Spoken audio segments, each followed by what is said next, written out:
আজকে যুবক তোমার ইবাদত করতে কেন ভালো লাগে না?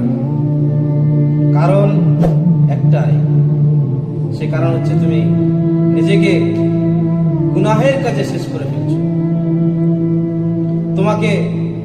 গুনাহ তোমাকে শেষ করে ফেলছে। আজকে বিভিন্ন রকম গুনাহে তুমি লিপ্ত, এমন কোনো গুনাহ নেই যে তুমি করো। আল্লাহ পাকের ইবাদত তোমাকে করতে ভালো লাগে না কেন ভাই? কেন ভালো লাগে না? তুমি আল্লাহ তোমার কি অপরাধটুকু করেছে যে তোমার আল্লাহর ইবাদত করতে ভালো লাগে না? তোমাকে কোরআন পড়তে ভালো লাগে না? নবীর সুন্নত মোতাবেক তোমার চলতে ভালো লাগে না? কেন ভালো লাগে না? তোমার কি মনে পড়ে না সেই দৃশ্য যে নবী করিম সাল্লাল্লাহু আলাইহি সাল্লাম তায়েফের ময়দানে রক্তে রক্তাক্ত হয়েছিল? সেই দৃশ্য কি তোমার মনে পড়ে না? নবী করিম সাল্লাল্লাহু আলাইহি সাল্লাম যতদিন জীবিত ছিলেন ততদিন নিজের জিন্দেগিকে আমাদের জন্য কুরবান করেছেন। সেই দৃশ্য কি তুমি ভুলে গেছো? সেই দৃশ্য কি মনে পড়ে না?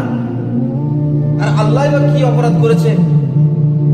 দিন করে অপরাধ করেছে, রাতকে অন্ধকার করে অপরাধ করেছে, তোমাকে দুবেলা খাইয়ে কি অপরাধ করেছে? তোমাকে ভালো সুরাত দিয়েছে তাই অপরাধ করেছে? তোমাকে মুসলমান ঘরে জন্ম দিয়েছেন সেটা কি আল্লাহর অপরাধ? তাহলে কেন তুমি নিজের জিন্দেগিকে গুনাহে শেষ করে ফেলছো?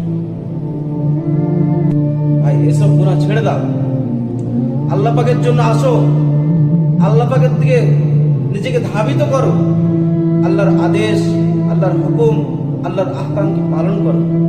তবেই দেখবে তুমি দুনিয়াতেও কামিয়াব হবে এবং আখিরাতেও কামিয়াব হবে।